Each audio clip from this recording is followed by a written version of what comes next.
igihe cyose ugifite icyo ukora uri kuri lisite y'abantu ngomba kuvuga mpagaze ku maguru yanjye abiri sinzagusaba imbabazi.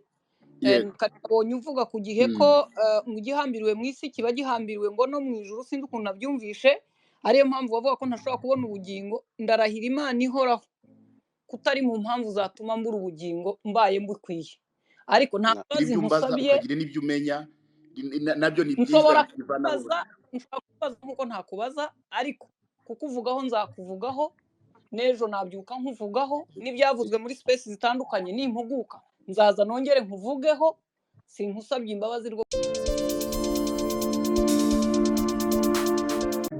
Amjambo sana. Mwiriwe neza. Mwiriwe neza, Imana ishimwe Yesu. Uyu munsi mwahuye na Mutesi randomly imbizi, ariko bibaye ngombwa ntago tugiye guterana amagambo, tugiye kugisha, ariko ijwi ryawe ririmo riragenda ricika. Sorry. None rero mwari mukwiriye kuganira wowe na Mutesi. Mutesi yambwiye ati mbabarira nganire na Bishop, yewe ndamubaza noneho nk'umunyamakuru nawe ansubize nka Bishop. Yego. Birashoboka ko mwaganira? Yego yambaza. Okay. Mwasuzanya. Mwabanza. Uraho neza?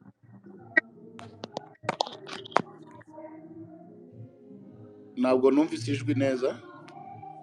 Sinzi niba ari hosta uri ahantu hari umuziki cyangwa ari wowe. Oya ntabwo ari igenganye. Hari umuntu urimo hano rero ufunguye mic uri ahantu hari umuziki, umuntu witwa Shyaka Mokrizi. Shyaka Kerema, hari abantu bafunguye mic kandi bari kuri speaker.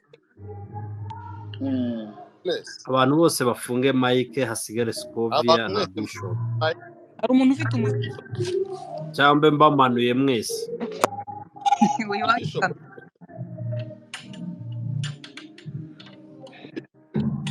Bishop ndakumva. Kujya muri uri ahantu umuziki mwinshi. Sinzi niba hari biro yawe kugira twumve urusaku. Sinzi ahantu mu muziki. Yavuye yego. Yabeshye ntaho yagiye, ariko ntacyo turihangana tumufata uko ari. Yego. Wiriwe nyakubahwa Rugagi. Mwiriwe neza Scovia. Yes. Twemereye abantu bari hano ko tugiye kuganira tukibaza ku bibazo abantu bafiteho amatsiko, tutagiye kubanza kuvuga ku byabanje, kuko ibyabanje buri umwe yavuze uko yumva ibintu mu buryo byakirwa mu buryo buri umwe yabyakiriye uko abishaka, ariko njye nawe ndagira ngo tuvuge ku birimo kuvugwa ubu nonaha ku bibazo bibaza. Yego. Njyewe Scovia navuze ko utagira urusengero mu Rwanda rukora uyu munsi. Yego. Nyakubahwa Rugagi, hari urwo ufite rukora cyangwa ntarwo? Inspection zabayeho ntabwo ari ku rusengero rwa Redeemed, hafunze insengero 9,840. Nyakubahwa, ikibazo cyanjye cyabazaga kuri wowe, ntabwo ikibazo kivuga ku madini mu Rwanda, kirabaza wowe kuko niwe navuzeho kandi niwe twavugagaho hano. Bikoroheye wasubiza ku kibazo cyawe aho gusubiza ku zindi nsengero, ariko niba iyo nzira uciye ari iri bukugezeyo wahede. No, navugaga muri rusange kuko byabaye muri rusange. Nge ndabaza kuri wowe, hari urusengero ufite mu Rwanda rukora? Rwamagana. Okay. Wowe ubwawe uri ku kinyamakuru Igihe wavuze ko nta ruteraniro ufite, nta rusengero ufite rukora, ariko ufite ibyo ukora. Mfite inkuru y'ikinyamakuru Igihe. Keretse niba wenda umunyamakuru nawe yakubeshyeye. Yego. Bavuga ko nta rusengero ufite mu Rwanda rukora. Yambajije aho nyobora, aho ndi jewe. Aho jewe ndi. Ntabwo yavuze ishami cyangwa ikindi, yavuze ngo ubu ngubu wowe uyobora uri hehe, urimo kuyobora hehe. Wamushubije ngo iki?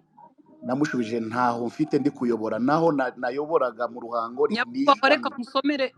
nkusomere abantu bari ku gihe barebe ku kijyanye nta rusengero na rumwe isigaranye aho abantu bashobora hano ku gika cyanditse ngo imodoka ya miliyoni 280 francs. Bishop Rugagi ku gika cyo hepfo bagize bati kugeza ubu bavuga itorero ryawe ryatangiye 92 baragira nta rusengero na rumwe isigaranye aho abantu bashobora guteranira imbonankubone ku rwego nubwo ni inkuru yanditswe kugengera ngo wenda abayegereye baraza kuyireba. Wowe ntaho uyobora icyo bivuga? Yego jewe naho ufite nyobora. Ikibazo cya kabiri nabazaga cyo nibajije kuvuga ko udafite urusengero uyobora mu Rwanda, narabeshye cyangwa simbeshye? Ndi umuvugizi w'amatorero ya Redeemed Gospel Church mu Rwanda. Nshobora gusura itorero aho riri rikorera nk'uko nasuraga mu Ruhango, nk'uko nasuye Rwamagana, ariko jewe nkaba ndi Kigali. Wowe nta torero uyoboye, wowe ushinzwe gusura amatorero? Ndi umuvugizi w'itorero Redeemed Gospel Church byemewe n'amategeko. Icya kabiri ya Repubulika y'u Rwanda. Urusengero rwo mu Ruhango se ruturanye n'akabari hejuru kahagira rogi cyangwa ntabyo? Twari dufite urusengero rwubatse rutujuje ibisabwa. Hanyuma urwo rusengero dukora igishushanyo mbonera, akarere karavuga ngo rero ibyaba byiza ko mwubaka neza hariya bigendanye n'icyerekezo. Tujya kwifashisha ahantu bambwira ko bahabonye, ndababwira bahafate, banyohereza amafoto, mbohereza twicara nka bodi y'itorero administration, tubohereza amafaranga yo kuhishyura, noneho kugira ngo babe bahari nk'abakristo bafite encadrement hariya, hanyuma natwe tutangire kubaka nk'uko akarere kabidusabye, kabifitemo inshingano n'icyo gishushanyo kiri mu karere ka Ruhango. Nyakubahwa umuvugizi w'iri torero, nabazaga urusengero rwanyu aho rukorera ruturanye n'akabari kagira rogi? Ntabwo jewe mbizi iby'akabare na rogi. Iyo nza kuba ari jewe uhatuye cyangwa se uhashumbye kuko afite umushumba waho, bivuga ngo bashakagaho kwifashisha kugira ngo babe bahateranira, hanyuma dutangire twubake mu kibanza cyacu itorero rya Redeemed Gospel Church. Ni ukuvuga ngo nubwo uri umuvugizi ariko ntufite amakuru y'insengero zose? Mfite abama makuru aribo bayoboye Ukwihangana Innocent ni uyoboye itorero rya Ruhango. Ni ukuvuga ngo niwe ugomba kumpa amakuru, natwe tugashyira mu bikorwa byihutirwa kugira ngo tuzuze inshingano z'ibyo dusabwa. Ujya mu kiganiro se ukavuga ko navuze ibyo ntahagazeho nk'umunyamakuru, wari wamubajije akubwira ko nta bihari cyangwa bihari? Nuko bavuze ko mfite inyubako yanjye bwite Muhanga, inyubako yanjye bwite Muhanga, noneho jewe nkakodesha amarogi, nkakodesha n'akabare, nkakodesha n'urusengero. Icyo kintu nicyo navuguruje, navuze nta nyubako ngira yanjye bwite, nta UPI mfite Muhanga, nta nyubako mfite Muhanga, nta n'ahantu nkodesha ibara cyangwa se nkodesha amarogi, nta n'ahantu. Ariko nyine urusengero rwa Ruhango ruturanye n'akabari na ntuza. Reka rero ngiye nguha amakuru ko n'amafoto ngira ngo kuri iyi space ariho. Icyapa cy'urusengero rwawe kiri munsi ya rogi, ubutaha undi munyamakuru nakubaza bizagufashe kugira ngo ubizi. Hanyuma ahandi bituranye hari akabari, niba mbazemera ko mwongera gukoreramo kuko barahafunze kugeza ubu. Icyo wenda katukigira, ubwo n'amakuru nguhaye ubutaha uyafite n'ibyiza. Icya kabiri nashakaga kukubaza, navuze ku modoka Range Rover. Yego. Modoka Range Rover wavuze 2017 ibuka umunsi. Yego. Andikwa no ku kinyamakuru Igihe n'uyu munsi wasubiyemo. Iyo muri Canada cyangwa ni i Kigali? Iya 2017 niyo muri Kigali, iyo mfite niyo muri Canada. Iya 2017 niho nibazaga ngo waguze ute imodoka? Jewe sinzi imodoka kuko ntago natunga imodoka zihenze gutyo ariko naragumagana kuko genda umunyamakuru n'amakuru nahawe waguze Range Rover ukodesha mu gisare u Rwanda rwari rwabahagaritsemo n'ubundi gukoreramo mu 2017 nta modoka mbigufashemo wenda nk'uko wavuze ko uri umunyamakuru nta modoka nigeze ngura. Range Rover bayiguhereye iki? Warayitomboye wayihawe n'umuvandimwe byagenze bite? Kubera ko wenda turi hano biba ari na byiza kugira ngo urujijo ruveho ya 2017 ni nayo mpamvu buryo yubajije umuntu ubu ufite amakuru yumvaho ya nyayo. Natanze imodoka yanjye ya V6 Montero nyiha umuntu w'umubishop witwa Caleb ufite itorero Kinshasa. Maze kuyimuha iyo Montero Pajero nari mfite, niyo modoka nari mfite, hari hicaye nari nabatumiye ari batandatu. Range Rover ntabwo ariyo modoka nahisemo, nta nubwo ari imodoka nifuzaga, nta nubwo ari imodoka nashakaga. Range Rover yanje mu Insanze tariki 7 z'ukwezi kwa 7 2017 ari na surprise yabayeho. Icyo gihe Père Spirituel Archbishop yarari hano i Kigali, hari igiterane cyari cyahuriwemo n'abandi bakubashumba bavuye mu mahanga. Ndi nicaye muri biro, Archbishop ari muri hotel ari buza kubwiriza uwo munsi, iyo modoka niyo yagiye kumuzana. Imodoka imaze kumuzana aho ngaho nibwo yewe nta nubwo iyo modoka ya 2017 irenze miliyoni 25. Range Rover igura munsi ya miliyoni 25? Nigiye ubikubwiye ukuri, si ukuri se wifuzaga ko mbigusobanurira? Niyo mpamvu nimbo mbaza. Range Rover akuguriye cyangwa baguhaye iri munsi ya 20 ingana na miliyoni 25. Range Rover y'umwaka wa 2000 yakozwe mu 2007. Ni izina gusa wenda iyo ndimo kuvuga ya 2017 wavugaga ya miliyoni 200.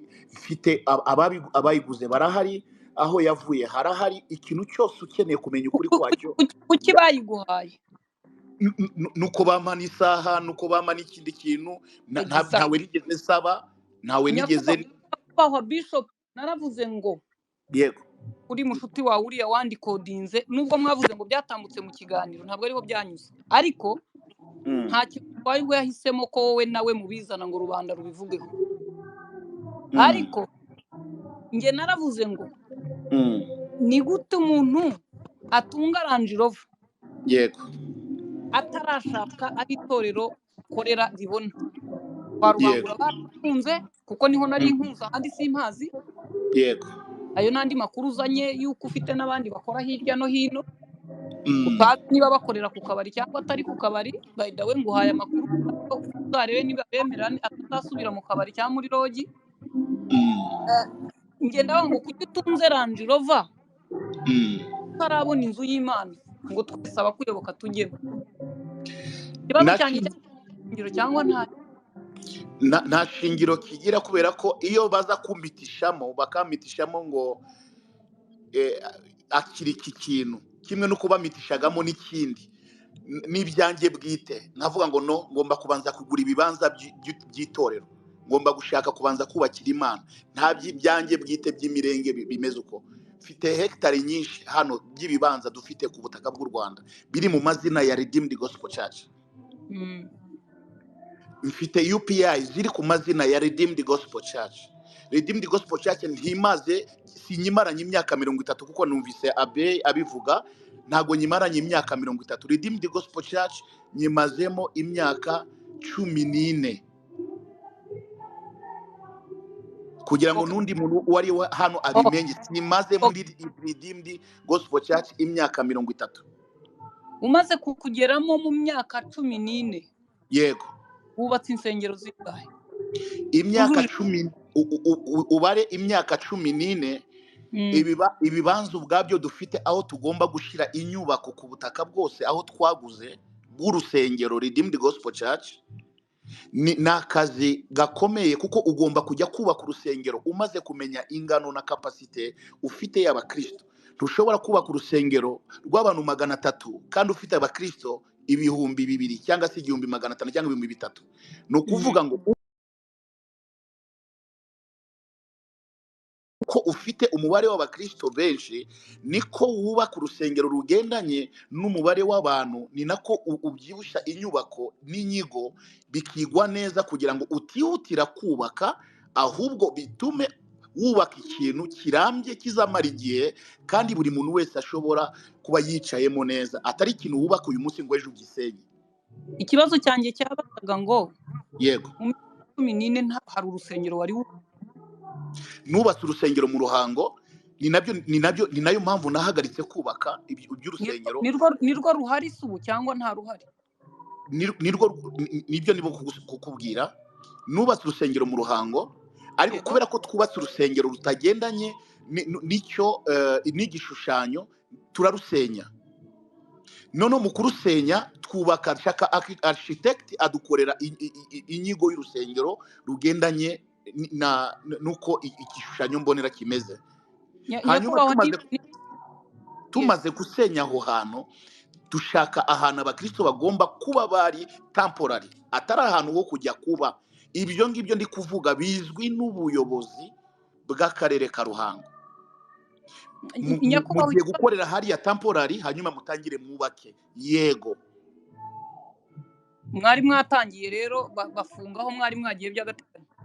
Yego, ni ukuvuga ngo izo process zose twari twazitangiye biri muri land center mu karere ka Ruhango. Ibyo n'amakuru yose ahari biri mu karere ka Ruhango. Nyakubahwa, none kankubaze nk'umuturage. Yego, akarere kamaze imyaka 14 kataratwubakira, aba wicaye ukumva ndimo ndavuga ko akarere katubatse amashuri dutanga umusoro. Watekereza iki? Wavuga ko bameya baraho, meya uraho ari umukozi cyangwa atari umukozi? Ntabwo najya mu nshingano z'akarere, wambazaga ibyerekeranye n'itorero. Niyo mpamvu nari nguhaye urugero, impamvu nafata ikibazo cya kabiri nshaka kwibaza. Najye naguhaye ingero, urambwira ngo uri murambaza ku giti cyanjye, ni nayo mpamvu nagarutse ku giti cyanjye. Yego, ntacyo fate kuko mu myaka 14 ari mikeya kuri mwe yo kuba mufite igikorwa wenda gituma amateraniro aba mu buryo buteganywa n'amategeko mu Rwanda. Ikindi kibazo nashakaga kukubaza, kuri space humvikanye umuntu ntigeze mvugaho kuko ntari mu kiganiro ngo njye kuzana izo detail we yazanye. Utekereza ute y'abantu bakugannye barwaye? Mu kiganiro n'ikinyamakuru Igihe wavuze ko ushimira leta ko yarwanyije cyangwa itemera ndetse bitanakwiye ku nyigisho z'ubuyobe, aho umuntu undi kuvuza umwana, kwigisha ibyo byose. Cyangwa umukuru mu materaniro y'ubushe twarimo yabisubiyemo. Icyo nashaka kwiga hano, kumva waje kugana bamubwira ko uri bumusengere, urababwira ngo avuga ko ngo wasabye amazi, ngura amazi arayakohereza ntiwanamubona, arayakohereza we friend fe amahirwe make cyangwa igihe kigeze umutera Imana. Yego, izo mvugo bazaga iwawe bagowe bagataha barira uko baje. Nge siko uyu muntu akavuga ngo zaba nabeshye cyangwa bizaba ari uko. Ikintu nabanza gusobanura, sinzi niba umpaye umwanya wo kubivugaho. Oui. Ndabanza nihanganishe uwo muvandimwe wagize icyo kibazo. Ndabanza mwihanganishe kubera ko hari ibintu bibaho unplanned cyangwa se ntateguye. Yanabisobanuye ko ntabwo nari ndi mu kiganiro kuri televiziyo. Ndizera ko yanabisobanuye, yabivuze hano kuri space. Ntabwo hari umunsi w'amateraniro, hari umunsi nari nagiye kwigisha kuri televiziyo nk'uko abivuze. Asabirwa rendezvous n'undi muntu wamubwiye ngo ariko wamuzanye akaza. Uwo muntu niwe bari muri contact nawe, ntabwo bari muri contact nanjye. Sinzi niba ibyo mvuga byumvikana nk'uko yabivuze, namwumvise. Hanyuma uwo muntu wamubwiye ngo zana umurwayi hano nawe bamufashe, akafata itaxi cyangwa agafata imodoka akazana umurwayi, jewe batambwiye, batanteguje, ngo tuzanye umurwayi wenda mabwire ngo none aha ndi muri studio cyangwa se ngiye mu kiganiro noneho mubanze murindire cyangwa muzamuzane ejo nabonetse. Niyo communication ntabwo yabayeho kuri yewe. Hanyuma uwo muntu wamwijeje kumuzana agafata imodoka akaza akagera hariya afite umurwayi, wenda ahagera ntaranahagera kuko iyo gahunda ntayo nari mfite, usibye ko ntajya nirengagiza n'umurwayi uwo ari we wese, njya mpaguruka hano nkajya naho banumiye nkagenda. Icyo ni igikorwa ntashobora kwirengagiza na gato mu muhamagaro mfite aho ariho hose. Uwo muvandimwe wenda yakomerekejwe wenda n'icyo kintu, ariko ntabwo mbifite, ntabwo nigeze na rimwe marandevu uwo muntu wenda wamuhamagaye cyangwa se uyu wazanye umurwayi wanyihamagariye ngo nzanye uyu muntu noneho mumufashirize n'umubyeyi wanjye, noneho nkamwemerera, hanyuma yahagera jewe nkamwirengagiza kandi namuhaye randevu. Icyo nicyo cyari nyakubahwa. Niba uyu muntu namwumvise neza avuga ko igihe yari ahari waje kuza, yego, ariko urujya mu ofisi usaba ko amazi bayazana ukayasengera udakoze ku barwayi. Uburyo buri impamvu ni mu buryo bujyanye n'ubuzima, muganga iyo atangiye akakubaza ngo waramutse disi umeze ute, utangira kumva woroha. Nicyo ndimo gushaka kuvuga gatoya. Burya umuntu yakubwiye si umunsi w'amateraniro, si n'umunsi wo kwakira abantu, si randevu bansabye cyangwa ngo hari umuntu tugiye kuzana. Urwo ruhande narwo mujye munaruvugaho, ne kuba victim. Wanyemerera nkabisobanura ko mpari? Oya, hano ni umunyamakuru uri kumwe na Bishop, abandi muratwihanganira. Merci. Wari umunsi w'amateraniro? Wari umunsi w'amateraniro rwose? Wari umunsi w'amateraniro. Okay, reka mbivuge gutyo. Muvandimwe, ese waba waravuganye nanjye? Wenda ibyo ngibyo reka umunyamakuru wambaze, wenda uraza kubyumviraho aho ngaho. Munyemerere nyakubahwa Bishop. Mu mategeko hari icyaha cyitwa non assistance d'une personne en danger. Mu mategeko cyangwa se kutita ku muntu ufite ikibazo kimukomereye, hari ikintu amategeko abivugaho kandi iryo tegeko ndarizi. Bisobanuye ngo hari ikintu ntashobora kwirengagiza ku muntu wampamagaye, ku muntu wavuganye nanjye yansabye randevu, noneho nkirengagiza wa muntu waje ubabaye cyangwa waje urwaye urembye, nkareka nkabifata nkaho bidahari, kuko wenda banambwira niba nigeze mubona, kuko hari igihe ahubwo abashobora kuba barakoze amakosa ni ya kuru ibiri ku ruhande, wenda batanga amarandevu ku bantu, ntibambwire wenda ni muri ofisi, ntibambwire ngo hari kesi ni hari kesi ni hari kesi ni. Icyo kintu iyo ndimo gutanga amarandevu, abantu bose basengeye mu itorero Redeemed Gospel Church, abantu navuga umuntu urembye cyangwa umuntu wese ufite ikese iri emergency, please mujye mumushyira mbere y'abandi bose, kuko nicyo jyewe nahamagariwe, niwe murimo nahamagariwe. Sinshobora kwirengagiza umurwayi nubwo uyu munsi umwuka wanjye wa nyuma washira. Sinshobora. Reka ibi twe kubijyaho impaka. Kuba hashize iminsi ushobora kuba utibuka uko iyo scenario yagenze, ariko uwagize ibyago n'uwakomeretse wayibuka nkaho yabaye ejo. Ishobora kuba itaranagenze neza mu by'ukuri, kuko nkurikije uko yaganiriye inkuru ye nuko nawe utubwira ko wabahaga priorite bakinjira kandi wabaciyeho. Gusa nyine iyo biri aho yabibyara ikindi kintu nibaza, umuntu yakwibaza akibaza ati se niba barahageze bakakubona kuko utatanze randevu ntubakire cyangwa ntumenye ko barwaye ariko ntubahe umwanya wo kumva. Nanone njye nk'umunyamakuru nibaje twicaye nko ku murongo imbere y'ibiro bya meya, kuko atari umunsi wo kutwakira akaducaho, kandi meya ni umuntu dufata nk'utari inyangamugayo cyane ariko wubahiriza amategeko. Pasiteri we tumufata nk'umuntu tutashidikanyaho isaha iyo ari yose n'isegonda rimwe, bikaba byaragenze bityo. Ariko reka twe kubigira impaka. Reka nguhe agatekerezo kamwe, reka nguhe agatekerezo kamwe ku byagiye biba. Uzi ko kubera abantu bari bazi ko nita ku barwayi, uzi ko hari n'abirembyaga yagera muri biro yanjye ngo mushumba nta kundi kuntu nari kukugeraho, nakoze gutya kuko namenya amakuru ko abantu barwaye, abo bantu baha priority, umbabarire mbigusabyemo imbabazi. None umva nkubaza, yego, ukiri kuri urwo rugero utanze, niki cyatumaga kukubona bisaba ko abantu bakora icyaha cyitwa kubeshya wari ukomeye ku rwego rungana iki ku buryo utavuga guti ejo muzaze duhurire muri sare mwese ngumve cyangwa kuki abantu bageragaho bafata iyo mesaje yo kubeshya kugira ngo bagere ku muntu witwa ko ari umutambyi ndabisobanura muri ubu buryo navaga muri ofisi saa kumi z'ijoro nakira abantu kugeza saa 10 z'ijoro ngataha nakiriye aba yego za mu gitondo ari umukozi mwa navaga muri ofisi saa 10 z'ijoro nibwo navaga muri ofisi ngataha ntabwo byabaye rimwe ntibyabaye ukwezi ntibyabaye amezi abiri navaga mu rusengero saa 10 saa 9 z'ijoro nyakira abantu bavuye hirya no hino saa 10 z'ijoro none ukiri kuri urwo rugero duhaye yego nk'umuntu wari ufite umuhamagaro wo kwakira abantu bangana batyo yego abo bantu wakiraga aribo n'isi ntama zatatanye ubu bakiriwe he ubu bari ndabakira kuko twubatse satellite ihuriro ry'amatsinda y'abakristo bacu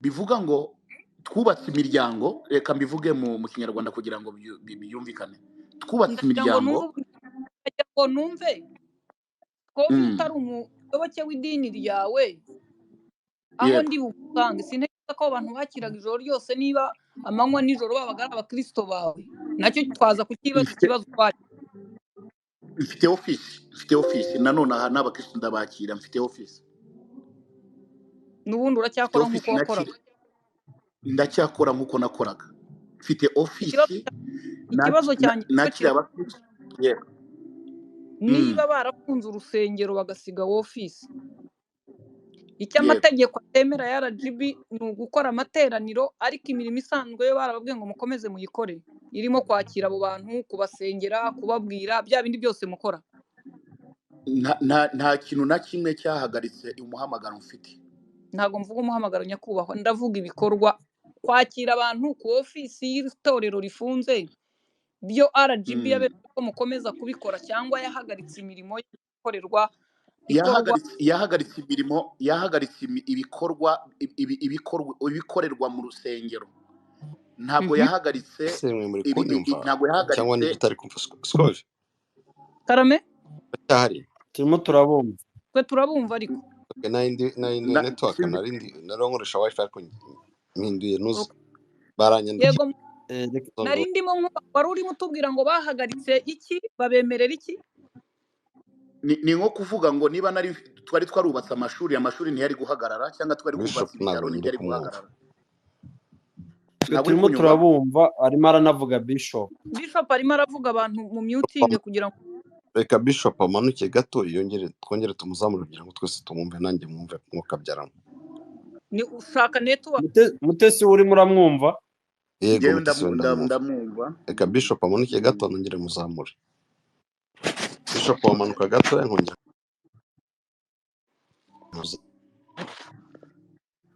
Bishop harimo abantu batakumva hari nanjye abanyandikiye DM benshi okay ariko turamwumva Bishop aramanuka Bishop turashaka public tumwumve muranyumva umugabo n'umudamu bakomeye wongera uzamu ntabwo abizi kumanuka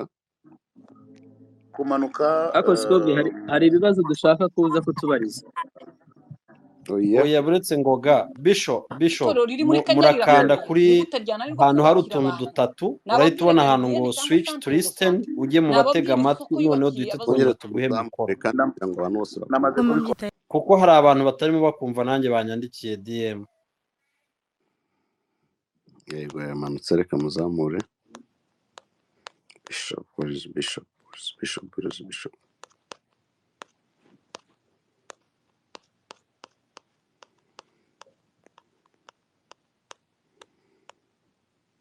yego ndamubonye Bishop Rugagi Vitus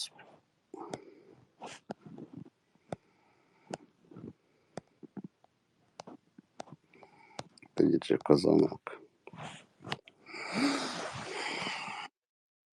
yego mukomeze muganire twumve ko yego wenda niba murimo kunyumva ntago ni sawa sawa. Sinzi abandi ko mumwumva mutubwire. Jewe nta kibazo ndamwumva. Bishop nari ndimo nkubaza. Yego. Urambwiye ko kwakira abantu nk'uko byahoze ukibikora, ndakubaza ngo RGB yagufungiye urusengero ariko ko office ikomeza guha serivisi abaturage bakugana? Yego, umuturage ni kimwe nuko ibikorwa byose bikomeza gukorwa.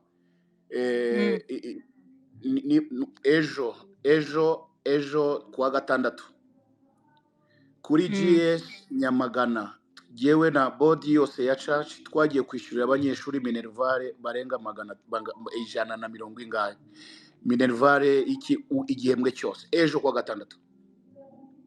Narindi mo mbaza kukijyanye nibyo ndi kukubwira ibikorwa ko ibikorwa byo birakomeza nubwo urusengero rudasenga ariko ibikorwa bya ministry birakomeza. Reka nongere ngorora ikibazo cyanjye nyakubaha. Yego. Nabaza ngo RGB yafunze insengero. Yego. Office zo ku nsengero zirakomeza zirakora cyangwa mwari yangira ku rusengero? Ntabwo iri ku rusengero, ntabwo office yangira ku rusengero. Igihari nuko office y'itorero ryanyu yakomeje igakora mu Kigali. Yego. Mukabasengera nk'ibisanzwe, icyahagaze n'amateraniro n'inzu mwakoreragamo. N'amateraniro y'inzu twakoreragamo, naho ibikorwa byo kwakira amanama y'abashumba n'abandi bose turakora amanama, ibikorwa by'itorero n'ingamba z'itorero zirakomeza turazikora. Okay.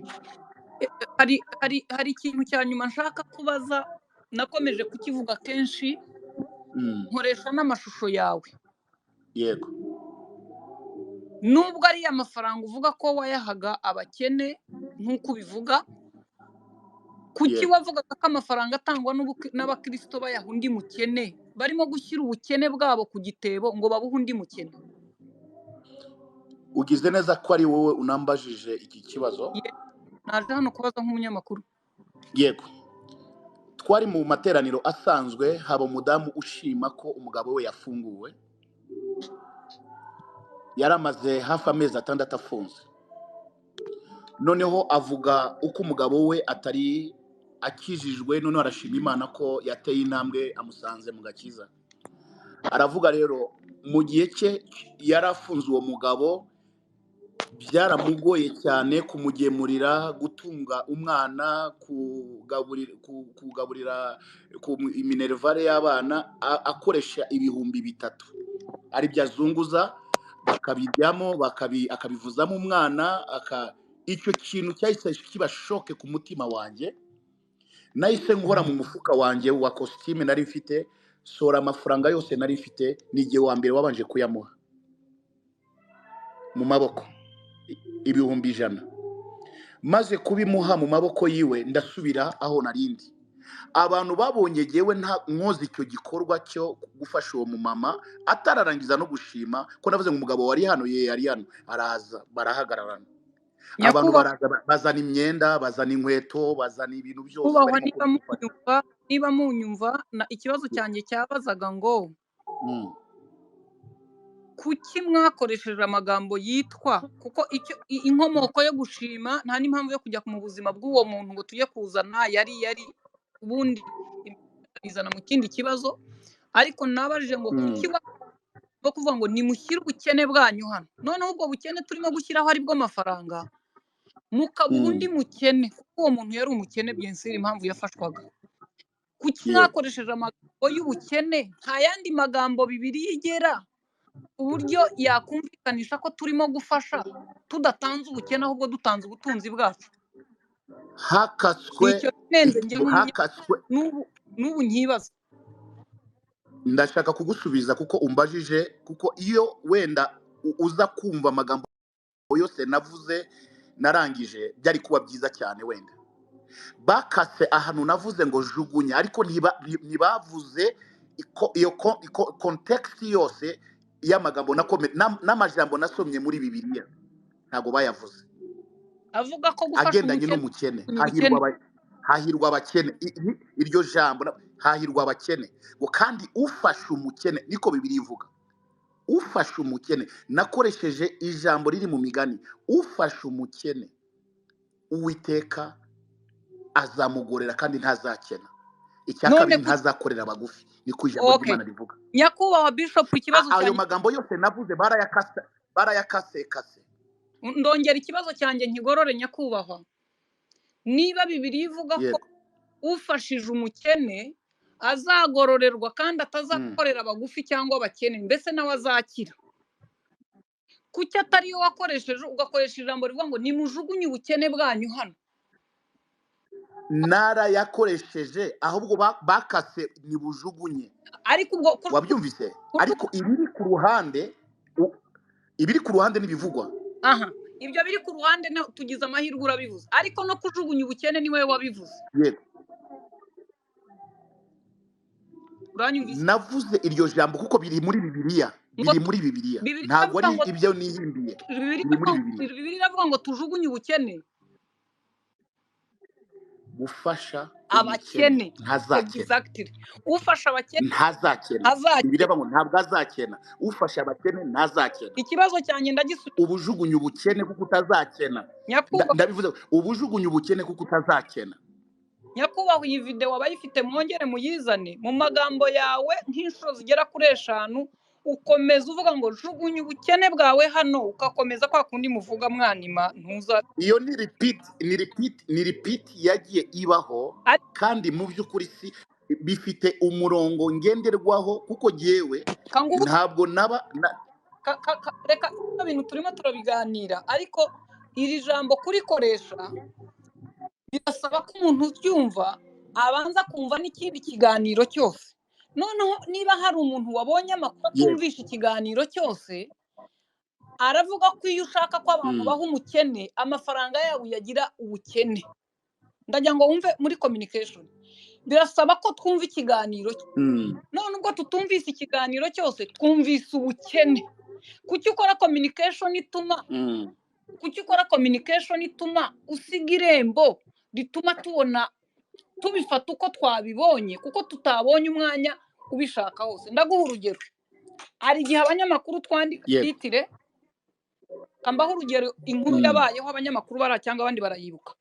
Nyakubahwa Honorable Tito Rutaremara yahoze akora muri Croix Rouge aregura. Umunyamakuru arandika kuri titire ye ngo Rutaremara umuvunyi mukuru yeguye. Icyo abantu twese tujya kureba, twarebaga impamvu yeguye mu muvunyi, kuko niho azwi.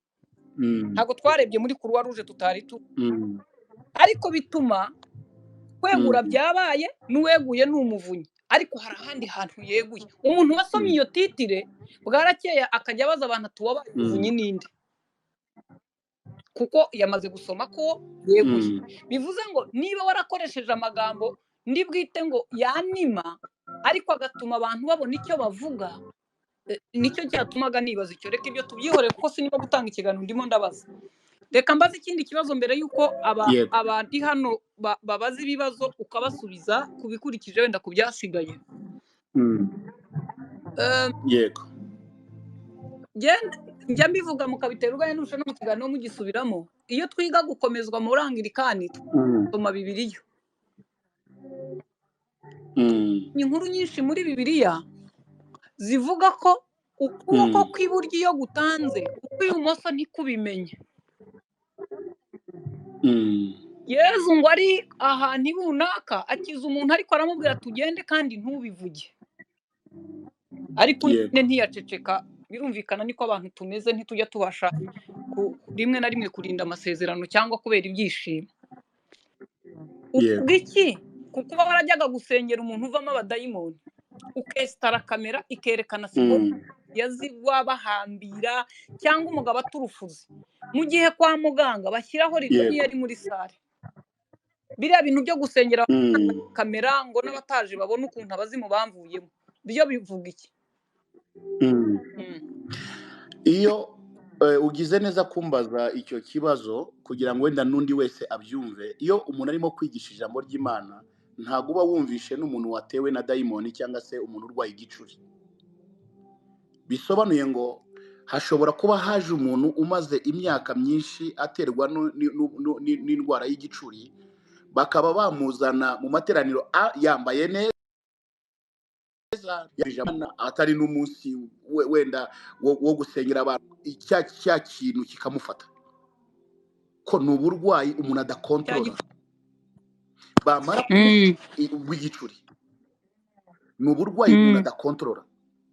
Ni ukuvuga ngo uwo muntu icya mbere kifata umuntu ni urwarufuzi cyangwa se ikintu kuko niko umurwayi w'igicuri amera, cyangwa se ndimo kwigisha bakabona bamuzanye inyuma yanjye aho wa muntu ameze, ndimo gutanga ijambo ry'Imana wenda ntaratangira umwanya wo gusenga, kuko hari byinshi twasengeraga. Hari n'abantu bavuga ngo muze kuwa kabiri, kuva kuwa kabiri hari icyumba cy'abantu kiri hariya hanze, abantu bazaga aho nkwiye kubasengera mu buryo buri pasono, n'abafite indwara n'abahambiriye baje bafite ubusazi n'ibindi. Bivuga ngo ntago byabaga ari ikintu cyateguwe ngo kamera iraza kujya inyuma y'umuntu ngo ufate umuntu waguye. Oya, hari twakoze n'ibitambaro duha protokole in case haramutse hagize umuntu wagize ikibazo uwo ari we wese, barebe ukuntu bashobora kumufasha no kumutwika. Reka nguhe urugero ibyo nagwa facte zabyo reka ikibazo na Bishop ibyo ari byo byose sinzi, ihangane ufata iminota 2 umubaze ikindi kibazo, hanyuma abandi nabo kubona umwanya nabo kubaza. Reka ndasoreza kuri iki, nta kindi ikibazo bazaga. Iyo uwo murwayi yabagaje mukabona ko aje, kamera yiwawe yamuvagaho cyangwa yamugumagaho, ukajya unamubaza, ukamubaza avuge bya bindi ngo abazimu bamuteye, ugaha mikoro umubyeyi we ngo avuge uko yafashwe n'ibindi. Ibyo bintu biratunguranye n'umuntu uciye muri kamera, cyangwa byaramufataga kameramani nawe mwese ukamwerekezaho mikoro mukamubaza mukamuvugisha. Kameramani nagomba navuganye nawe kuko uwo mwanya ndi mu mwanya wo gufasha abantu mu buryo buri spirituel. Ngera umwanya wo guhugura abakameramani, nkagira n'umwanya wo gufasha buri muntu wese mu mwanya we muri task afite. Bivuga ngo ntabwo ni kimwe n'ukuntu abantu bajya muri parliament bakajya gufotora umuntu w'umudepite asinziriye nkaho atigeze aryamye iwe mu rugo. Ntabwo kameramani wamufashe kandi bakabyereka muri televiziyo no muri social media baba bavuganye n'uwo muntu wasinzire, cyangwa se undi mu president mu kindi gihugu runaka. Ibyo twese turabibona. Nuvuga ngo hari igihe kameramani ashobora gukora amakosa. Reka ngiye mbikubwire ariko nari narangiza gatoya kuri icyo ngicyo. Ariko iyo nafashe umwanya wanjye wo kwicara ngo ndebe amateraniro, muri ako kanya ndabahugura nkababwira ngo ibi ngibi mukureho, ibi ngibi mukureho, sibyo kandi ntimuzongere gukora iki ngiki.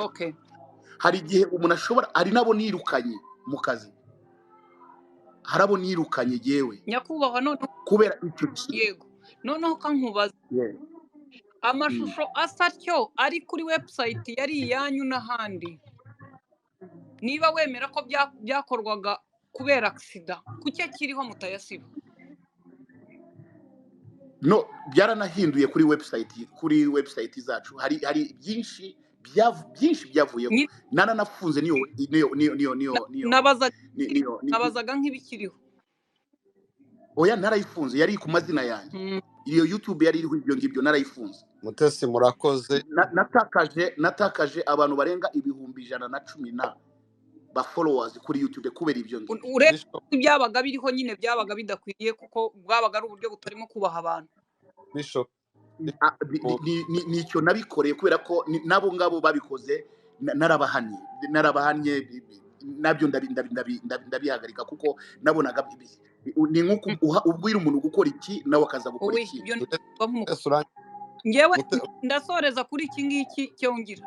Bishop, ntabwo ndi bugusaba imbabazi, kuko kuri jewe nk'umunyamakuru nta cyaha nakoze cyangwa ikosa, kuko inkuru ukoraho comment ntabwo nayitangaje, nayiganiriye n'uwari intumwa yawe, mwanakoranye ikiganiro nabonye yakoze n'ikindi. Ariko icyo nshaka kuvuga ubu ko ntagusabye imbabazi, ntabwo nzajya mu ijuru koko. Nta bugingo buhoraho mfite. Ikintu cya mbere nabivugiye, burya sinkwanga kandi nta rwango rumba muri jewe.